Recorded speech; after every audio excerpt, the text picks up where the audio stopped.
صفات ہوں۔ امام زین العابدین ماں کی ایسے خدمت کرتے تھے جیسے نوکر بھی ایسے نہیں کرتا، ہاتھ باندھ کے کھڑے رہتے تھے، اور ماں کوئی حکم دیتی تو بد حواس ہو کے بھاگ کھڑے ہوتے، نہیں سمجھ میں آیا نا تو ماں سے نہیں پوچھتے تھے اماں کیا کہا ہے، دوبارہ کہہ دینا، باہر نکل کے باندی سے پوچھتے اماں نے کیا کہا تھا۔ صرف نسب نے اونچا نہیں کیا تھا، صفات تھی۔ عرب میں دستور تھا وہ اکٹھے کھاتے ہیں، اب بھی اکٹھے، الگ الگ پلیٹوں میں کھانا عربوں میں عیب سمجھا جاتا ہے۔ ہمارے یہاں اکٹھے کھانا عیب سمجھا جاتا ہے، وہاں الگ کھانا عیب سمجھا جاتا ہے۔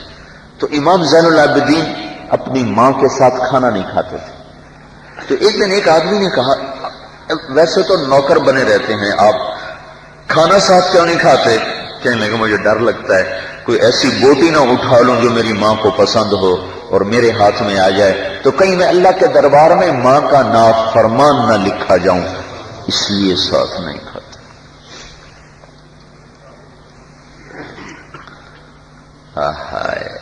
اور جب ماؤں کو ہمت نہ ہو بیٹوں کو کام کہنے کی، باپ کو ہمت نہ ہو سوئے بیٹے کو اٹھانے کی، تو امریکہ کے بم مارنے سے کچھ نہیں ہوگا، ہم نے تو خود اپنے اوپر بم مار لیے ہیں۔ جب باپ ڈرتا ہو بیٹے سے پتہ نہیں کی بھوک پٹ بیٹھے ہیں، اور ماں گھبراتی ہو اپنے بچوں کو کام کہنے سے،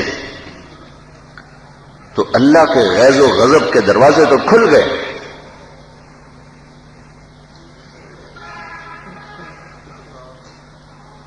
اللہ کے نبی نے سے جو پوچھا گیا کہ قیامت کب آئے گی، تو آپ نے کہا اللہ کو پتا۔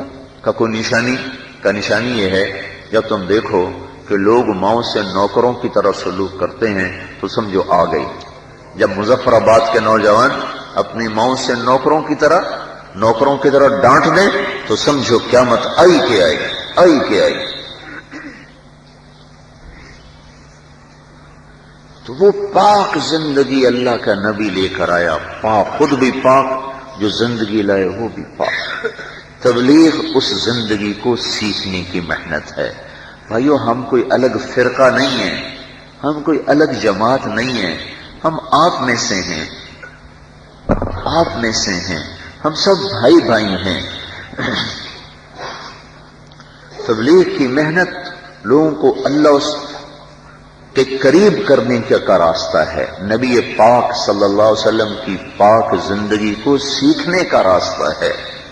اللہ کے ہاں وہی سہاگن ہے جو اس کے نبی کے سانچے میں ڈھل کے آئے گا، باقی سارے سانچے اللہ نے توڑ